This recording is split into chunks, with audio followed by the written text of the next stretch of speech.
Good morning. This is Garrett.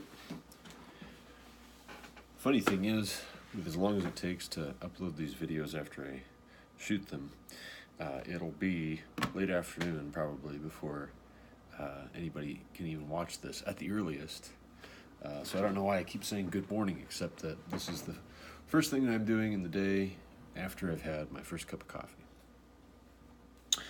So I just poured myself my second cup of coffee, and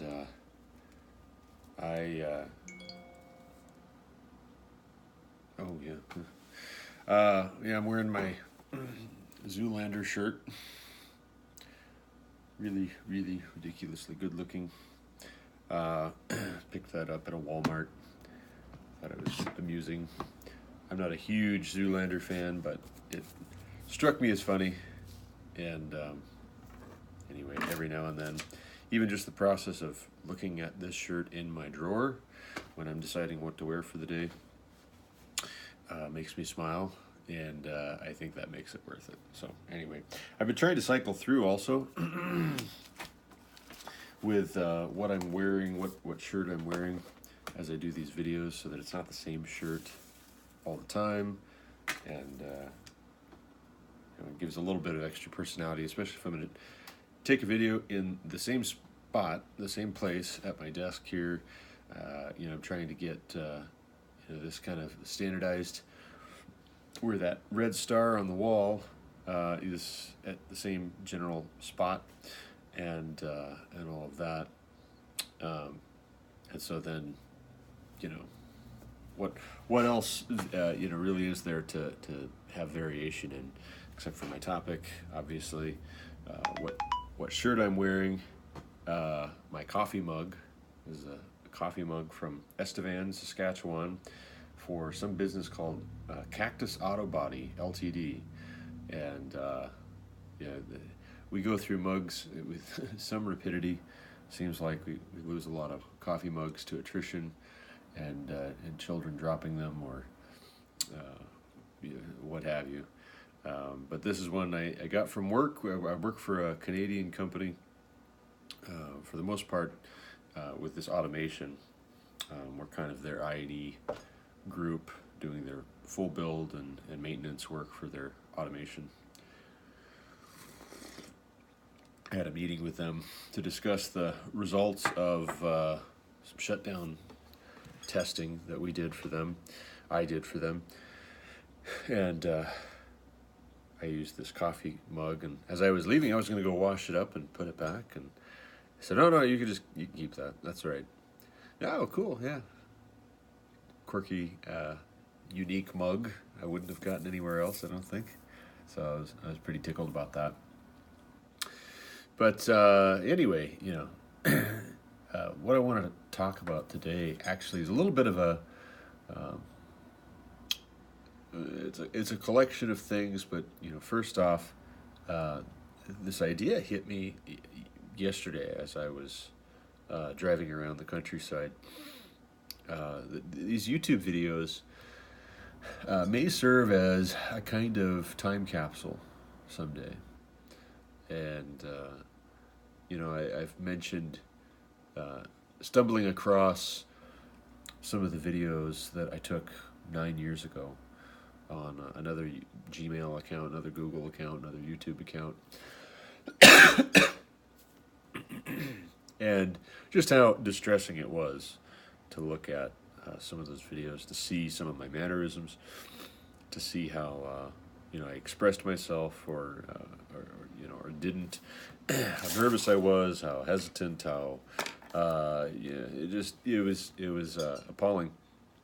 But one nice thing about it was I was able to see how far I've come, and it just froze a little bit of a moment in time for future reference. And so also with this, 10 years from now, who knows how many things that I'm saying right now I'm going to look back on and be like, yeah, man, that was a good observation. I'm glad I realized that then.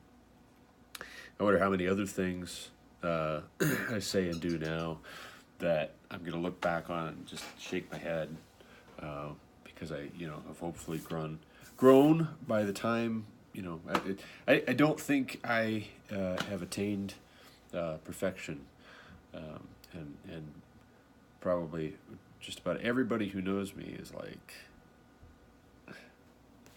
you think? glad you recognize that. We've all seen that you had not attained perfection. We were just trying to figure out how to tell you. But no, I told my wife though. I mean, because it was 2 nights ago. I had finally finished uploading this video on Roseanne Barr's show being canceled by ABC, and so I uploaded it, and as is my custom, I was watching it once I got it uploaded to YouTube because I wanted to see how everything looked, and not all of these am I taking the time to watch them after I shoot them, before I upload them. I'm just trying to be circumspect as I go, and thinking about what I'm saying as I'm saying it, slightly before I say it, and then slightly after I say it, to make sure that the next thing I say is appropriate. And then I'm just trusting that, as rough as it is, it's getting better with practice, and that that will lend a certain charm to the final product as I upload it, and let the chips fall where they may. But my 2 older boys, they were watching this video I did about Roseanne being canceled, and the double standard at ABC. Morning. Morning. And so they're watching it, and they seemed, fairly interested, and like they were thinking about what it was I was saying. And it's still not a hugely popular video just yet. This Tommy Robinson and the Strange Death of Europe video I shot 2 days ago. Definitely the most popular video I've had so far, 56 views. The one on Roseanne being canceled, only 14 views so far. But 1 comment from somebody who, I guess, appreciated it. So that's neat. Even if not very many people are watching the video, it's kind of a neat thought for me that my children might someday stumble across these and watch them, assuming they don't get taken down for being hate speech or some ridiculous thing. Maybe they'll come across them, they'll watch them, and herein they'll have all these hours of my personality and what my thoughts were on this, that, or the other thing that they can refer back to if they so choose, if it suits them. I don't know how likely that is, but it'll be there if they want it. I think too, and just another thought that occurred to me yesterday. Just to imagine, because I was thinking about, what if these videos really did hit it big? They were very widely circulated, and they had millions of views on any one of them. And am I taking the videos with enough care? Not that they'll become famous, but that they would mean something, that there would be significance, that they would add value to the public discourse. They would add value to the lives of the people that watch them. Am I being diligent in saying something worthwhile? Not just to get famous, not just to get listened to, not just to get attention, but to make a meaningful difference. And maybe part of the test, the mental exercise to test to see if that is the case, to come up with a reliable answer for that, is you just imagine, if I take one of these videos, if I were to shoot it, I publish it, and I were to walk into, uh, you know, any given scenario where somebody might be watching a video or listening to an extended talk, you know, if there was a conference room and you know, at some business, and they say, hey, let's turn this on. You know, I want you guys to watch this. This is your employee training for today. You know, if you were at a church and they said, hey, you know, we're getting together this evening, we're going to watch Garrett's most recent YouTube video, and they turn that on, they listen to it, and they say, hey, you know, would I be horrified at some of the content? You know, not that that's the purpose, and it's got a different purpose what I'm doing, you know, than most training videos, which are almost criminally tedious and boring, in my experience. You know, you know, I don't know why. I don't know what hypothetical scenario would have to exist and become reality in order for some company to turn one of my videos on in their training, for some professor to turn one of my videos on in a lecture, in a class. But just hypothetically, I mean, if you think about the traditional places where, you know, somebody might, in a group setting, turn on video, and then you imagine, you know, individuals, all these individuals all over the place. You know, apparently 56 individuals, presumably, unless there's double dippers, 56 individuals have watched this Tommy Robinson, The Strange Death of Europe video. And so 56 people have decided for whatever span of time that they were going to explore that and watch something. And did they come away enriched? Did they come away, you know, learning something new? Did it add value to their lives? I think that's an important question. You know, at the very least, it's adding value to my life to do these videos, to practice speaking, to flesh out my thoughts, to you know, et cetera, et cetera, et cetera.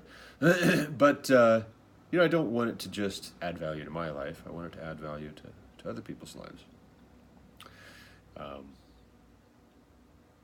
You know, so also any of the rest of social media that I've got on here, you know, I can be critical of other people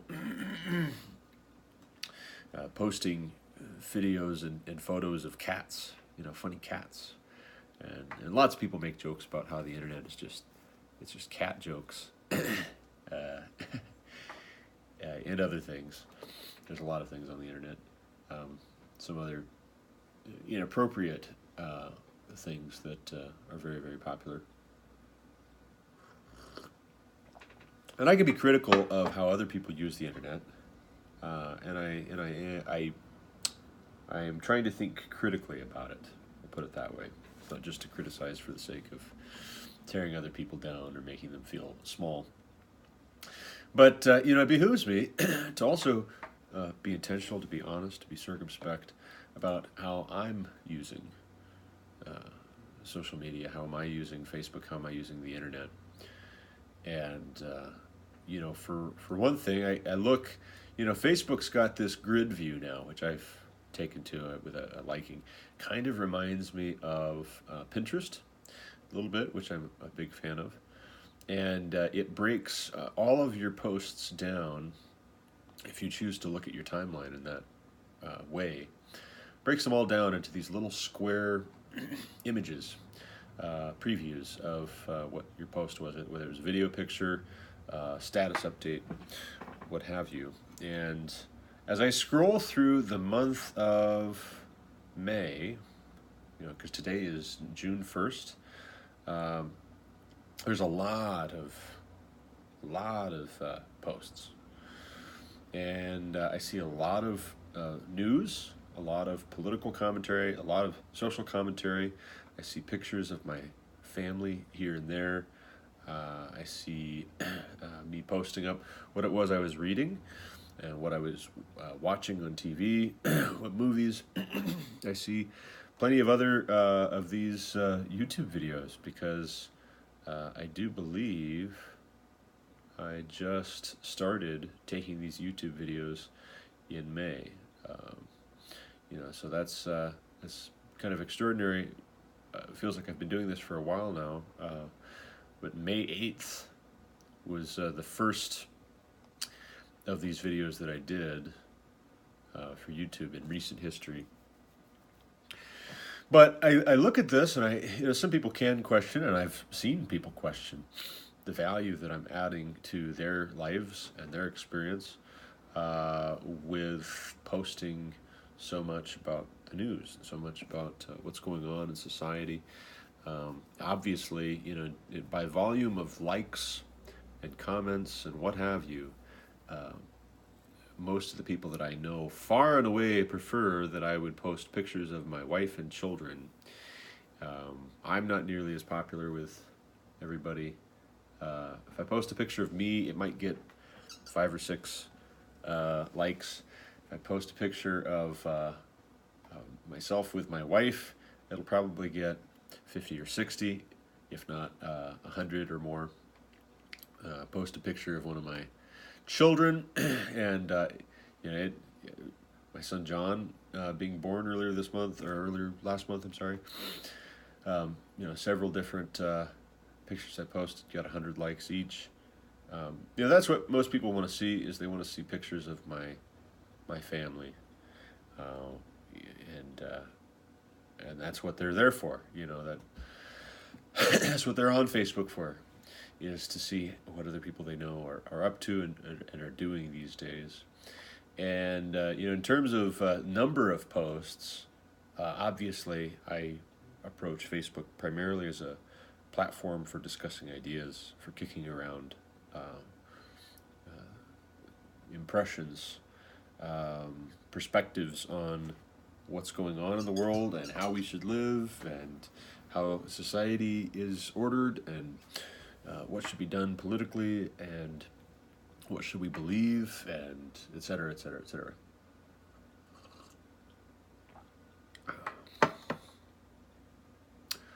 I think that does add value, and it could be I'm being censored by Facebook and these others for not having the right positions, the right priorities, the right politics. It could be that my friends and family have just decided they don't want to get into all that.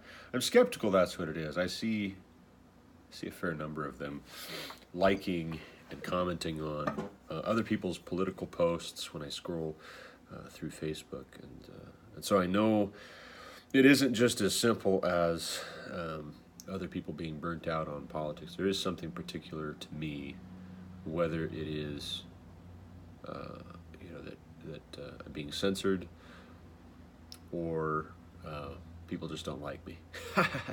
Time will tell, maybe.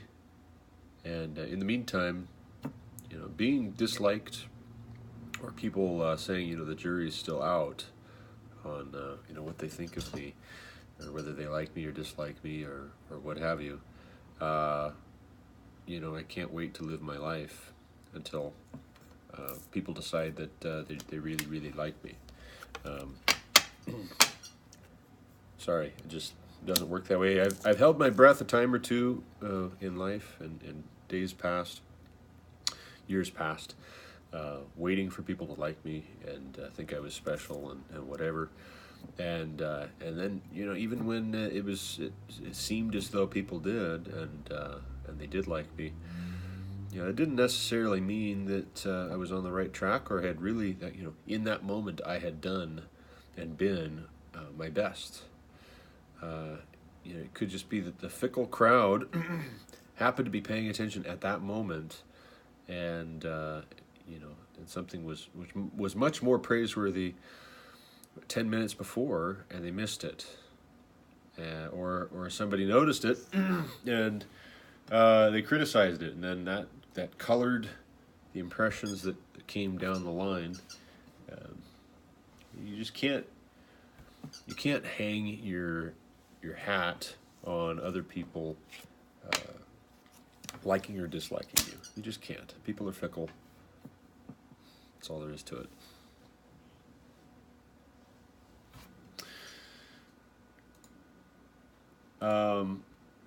Moving on. There was another thing I wanted to talk about. What was it?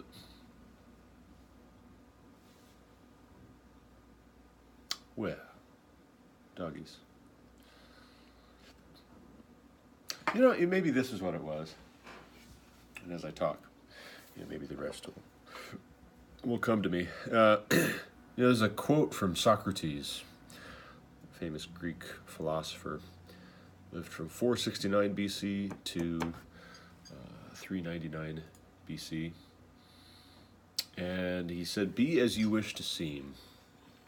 And I shared this recently to Facebook, got 13 comments, which is pretty extraordinary. There's a lot of back and forth.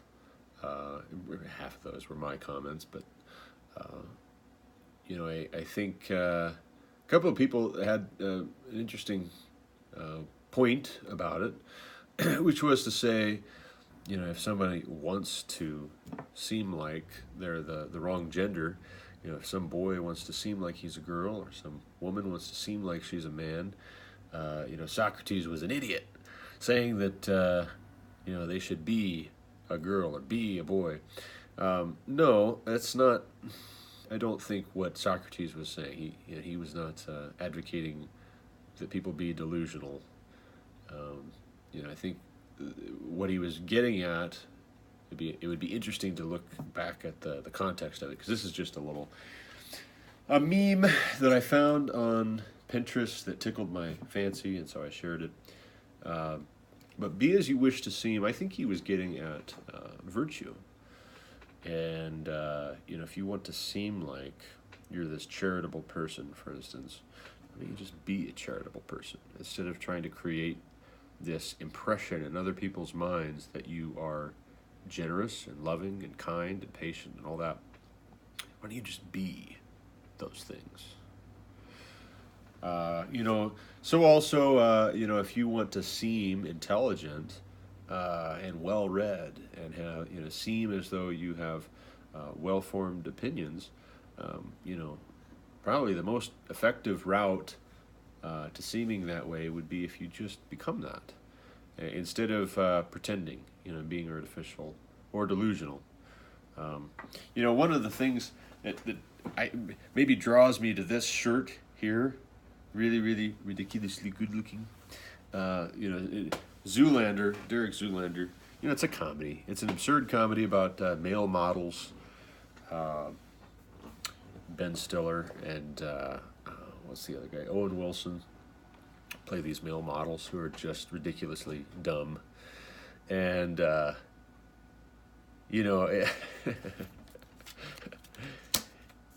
this is the way that Ben Stiller's character characterizes himself. He's just really, really ridiculously good-looking, and he's not. That's also the funny thing of it, is he's not that attractive of a character. I don't think. I guess I haven't asked women, but I don't think to myself, man, I bet women find Ben Stiller attractive. Unless it's his sense of humor. Anyway, rabbit trail.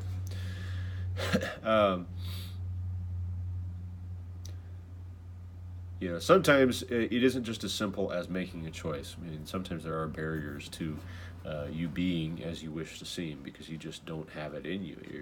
If you want to seem like a puppy dog, but you were born a human and you are genetically, physiologically a human being, you can try to be as much as you want to be, but you're not going to quite ever be there exactly. But the main thought that occurred to me as I was looking at this Socrates quote, it reminded me of a friend of mine from high school who years and years ago, and I've mentioned him before, I've written an article about some of my unfortunate interactions with him. He decided he didn't want me to be commenting on his Facebook posts anymore. He moved out of state and objected, was offended by my disagreeing with him or his friends or what have you. Things he would share that I disagreed with. And I don't think I was being mean about it, but I would ask pointed questions or make counterpoints and give my own opinion. even if it was sharply contrasting with everybody else's opinion. And he just wasn't. He didn't have a stomach for that. Now how anybody can be a teacher and not have a stomach for that is just beyond me. I mean, what are you teaching if you can't tolerate someone disagreeing and having a contrasting view? And you're teaching not good things by your example in that regard. Put it that way. One of the things that he said to me that stuck with me all these years, 10 years or so since he said it, was he said, Facebook, how people are online, it's so artificial. I mean, people they pretend to be whatever, and they're not actually as they pretend to be, and it's so artificial, and you're not who you pretend to be online.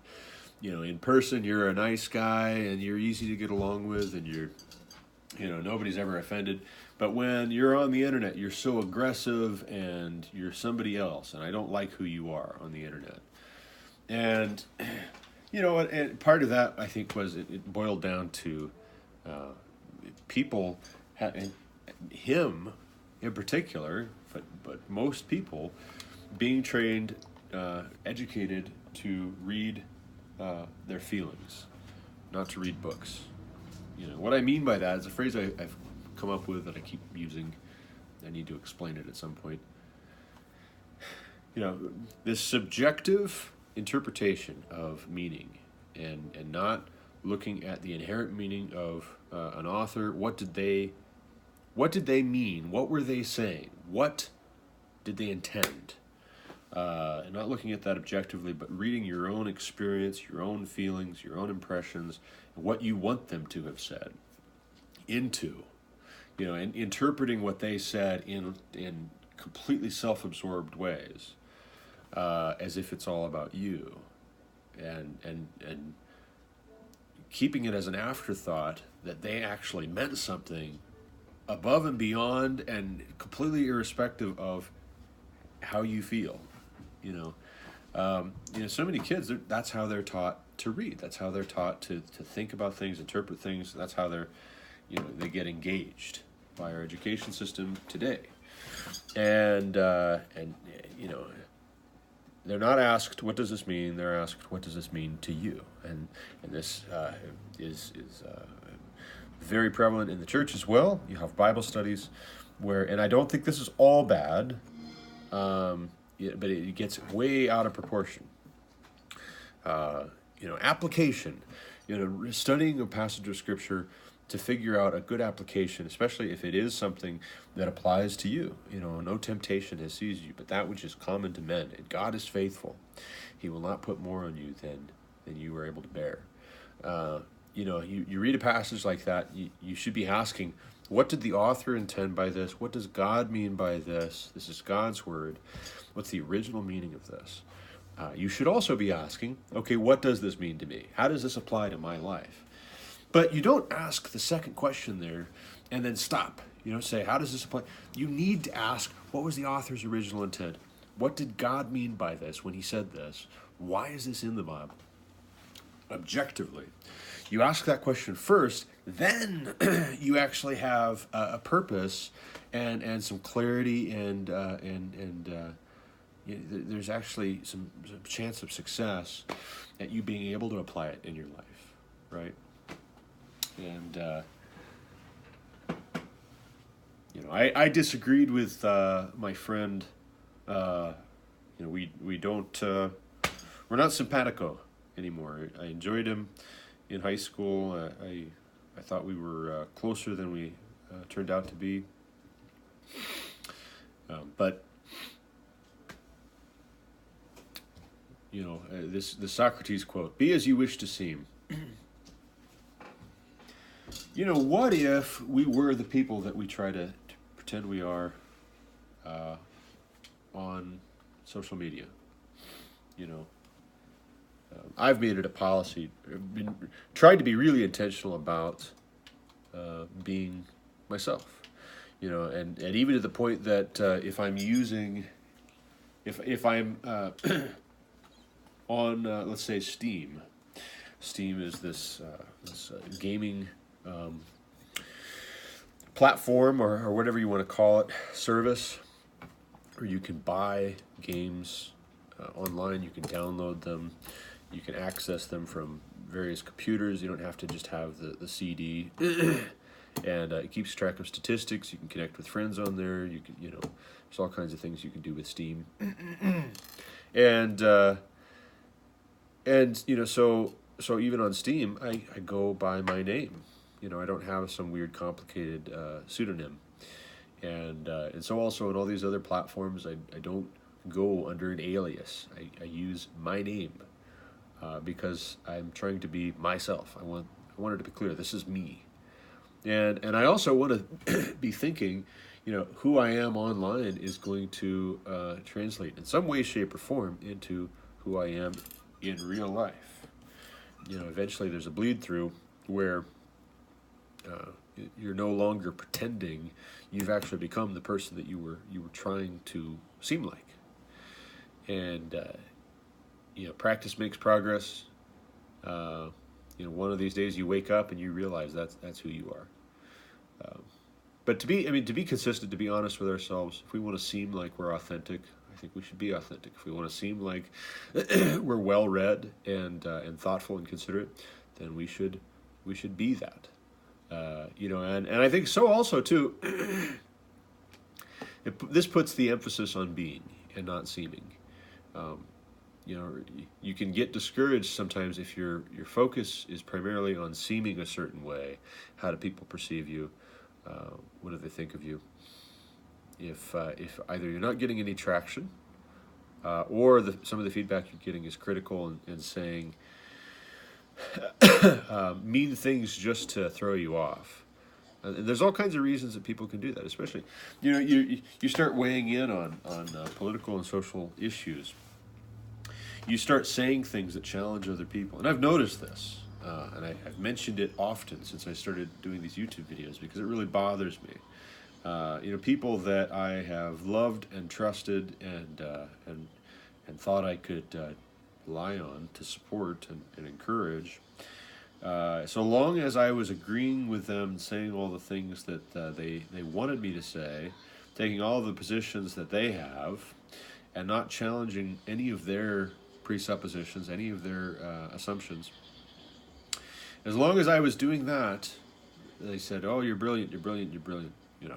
Well, bravo, bravo, And then the moment I departed from that, and because I'm not making it my goal to just seem like the kind of person that they're going to praise. I'm not just trying to be popular here.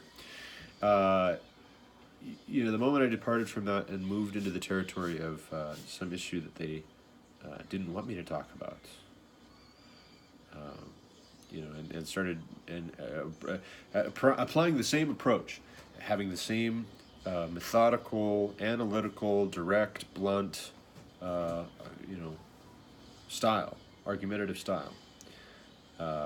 Then, boy howdy, oh, we were wrong about you, yeah, and all of a sudden now they won't talk with me, and that's if my concern were first and foremost about how I seem, and not how I am and who I am and what I'm doing.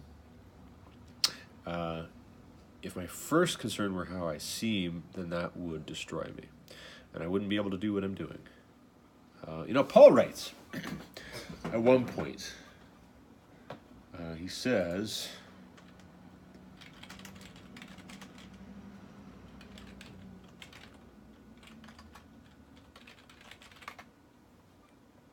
"Am I now trying to win the approval of man or of God?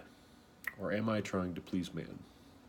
If I were still trying to please man, I would not be a servant of Christ." He writes that in Galatians.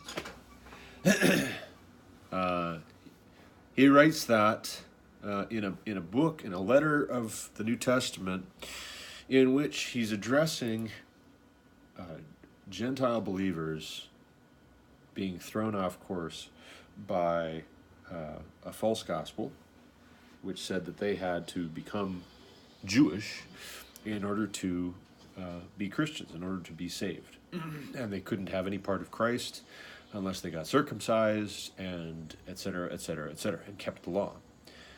And, Paul writes, and he says, no, that's you. Nope. You guys have been misled. And he comes in and says, he's not seeking the approval of man. He's seeking the approval of God.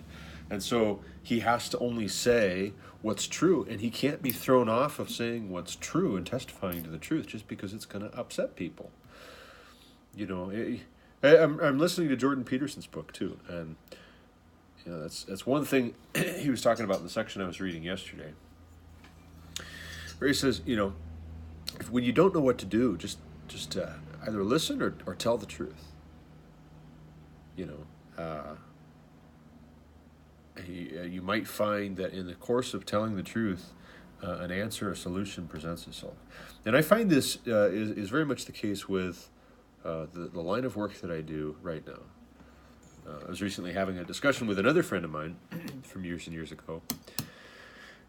And I had somehow gotten involved, pulled into a conflict. I was made aware of a conflict, I'll put it that way, in a church that we used to go to. And once I was involved, once I had been made aware of it, then just the nature of it, it seemed to line up with some things that I had observed and experienced myself, some things that other people had told me that they had encountered, and I got involved in terms of trying to ask each of the sides for their perspective on what it was that had happened. I wanted to have the right impression of it, and I wanted to encourage those who were doing what was right, and I wanted to rebuke those who were not. And as far as I went in it, that's what I was endeavoring to do, not just to seem like I was doing that, but to actually do that and to serve that role. And so I did. And in the course of talking with one of the persons involved, I tried to explain. I said, my current line of work, I'm an automation technician. I work in oil and gas. The past 6 years of my career, and even before that, in other jobs that I've had, but especially the past 6 years, it's been more intense. My primary role, what pays my bills, provides for my family, keeps me gainfully employed, is the ability to approach a piece of equipment or a process that's not working and to make it work. But that's a point A and a point B. You got to be able to identify, okay, how is it broken, and you have to also be able to identify how is it supposed to work. And you can't bring your equipment or your process from point A to point B unless you're honest. And that could be an issue, that could be tricky if somebody has broken something and doesn't want to admit what they were doing when it stopped working. What it was that they adjusted, they changed, they bumped into accidentally, what they didn't do. Something that they were supposed to do, and they didn't do it.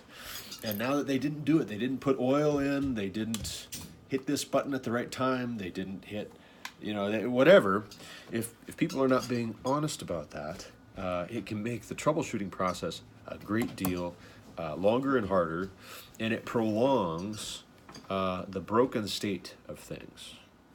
And the antidote to that, as somebody who is responsible to repair equipment and processes, is either to ask questions, lots and lots of questions, or to circumvent the people that you can't rely on to give you straight answers, and to go look and to analyze directly the equipment and the processes. And you just keep asking questions, and sometimes you ask them out loud, and sometimes you just ask them in your head, and the questions in your head that you're asking, you answer by trying things, and you see how the equipment or the process responds to these changes. And you have to be systematic, you have to be methodical, you have to be relentless. But if your concern is first and foremost about how you seem, whether you seem like you're a smart person who's going to be able to fix this, whether you seem like you're nice and you're not stepping on anybody's toes, you're gonna have a much harder time fixing broken stuff. And all of that too is to say, when it comes to social media, when it comes to Facebook, YouTube, Twitter, Pinterest, my blogging, my parenting, what? Morning. Milko? Hey, could one of you boys get Enoch some Milko? Solomon? Josiah? My legs hurt. Okay. My leg hurts just like yours, and I just walked. Well, okay. All right. I'll get it here in a second. I need to wrap this up anyways. Get to work. Yeah. I think I have demonstrated that I believe this. I'm not just saying it to seem smart and virtuous and whatever. I believe we should very much be using social media, the internet, our daily conversations to try in as much as we can, especially as Christians, to fix what is broken. We are salt and light. We're called to be salt and light. Let your light so shine before all men that they might see your good works and glorify your Father who is in heaven. Part of how we figure out what good works are is you figure out what the situation calls for and what's appropriate and what fits here, what is needful here. And in order to figure out, from a troubleshooting standpoint, when you're approaching broken equipment, broken processes, let's say even broken relationships, broken organizations, you got to be asking questions before you can figure out what the good work would be. If somebody has failed to hit a reset button on some equipment that just had an error and faulted, then the good work might be you hit that reset button, and what do you know? The equipment fires right back up. How about that? If your motor, your engine has run out of oil, the good work might be putting some oil in there. But if your engine's run out of oil and it's seized up, and you're just hitting that reset button, well, that might be a good thing to do in some other situation, but it's kind of useless here. You can have situations too where you come at it and somebody else has already looked at it, and they weren't able to get it going again. They didn't fix it, and then they hid it because they were embarrassed that they couldn't get it fixed, and they just swept it under the rug and didn't tell anybody, and now it's been a couple of months down the road, and you're being called in to fix it, or you're just walking by and you say, hey, this is not working. You want me to take a look at that? And in every sphere, and no less in oil and gas, have I noticed that that can be a very, very prickly situation, and you have to have thick skin. You've got to be able to endure the dirty look and the gritted teeth of the other person who doesn't really fully want you to fix this or figure out what it was that they did and didn't do that they should have or should have not done. And so also with what's broken in our country, so also with what's broken in our communities, in our schools, in our churches, in our homes. We've got to be willing to ask the hard questions, starting with ourselves. And Jesus says, doesn't say, that you don't help your brother get the speck out of his own eye. It doesn't say that. He says, first remove the plank from your own eye, then you'll be able to see clearly to help your brother. remove the speck from his own eye. If you're concerned about people having good vision and being able to see what's going on around them, start with your own eye. Make sure your eyes are clear. Ask yourself the hard questions first, and then you'll also be a little bit more sympathetic of your brother when he's uncomfortable at admitting that there's something in his eye that is obstructing his vision. But anyway, with that, I think I'm going to call this a wrap. And thank you for indulging me if you listened to these random musings. If you liked it, please add a comment or hit the upvote, the thumbs up there, and let me know what you liked, what you got out of it. That'll be an encouragement to me. If you hated this video and you thought it was a total waste of your time, it was 45 minutes of your life you're never going to get back, then you're welcome to downvote it and also let me know what you hated.